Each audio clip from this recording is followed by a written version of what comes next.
ಕ್ಷಮಿಸೈ ಸದ್ಗುರುವೇ. ಅಬದ್ಧ ಸುಬದ್ಧ ನಿನ್ನ ಗುಣಗಳ ಪಗಳಿರುವೆ. ತಾಳವೀಣೆ ಬಾರಿಸಿದೇನೋ ಮನಕ್ಕೆ ಬಂದಂತೆ ಗುರುವೇ, ಮನಕ್ಕೆ ಬಂದಂತೆ. ಅಸ್ತವ್ಯಸ್ತವಾದ ನಾದ ಹೊರಟಿತು ಸಿಕ್ಕಂತೆ. ಇಲ್ಲವು ತಾಳ ಜ್ಞಾನವಿಲ್ಲ ಕಂಠ ಸುಸ್ವರ ಗುರುವೇ, ಕಂಠ ಸುಸ್ವರ. ಬಾಯಿಂದಾಗದೆ ಹೋಯಿತು ಶಬ್ದದ ಸರಿಯಾದ ಉಚ್ಚಾರ. ನಿರಂಜನನು ಉಚ್ಚನಂತೆ ಭಿನ್ನ ಮಾಡುವನು ಗುರುವೇ, ಭಿನ್ನ ಮಾಡುವನು.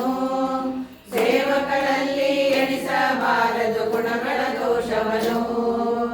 ಅಪರಾಧಗಳನ್ನೆಲ್ಲ ಕ್ಷಮಿಸೈ ಶ್ರೀ ಗುರುವೇ, ನೀ ಕ್ಷಮಿಸೈ ಸದ್ಗುರುವೇ. ಅಬದ್ಧ ಸುಬದ್ಧ ನಿನ್ನ ಗುಣಗಳ ಪೊಗಳಿರುವೆ.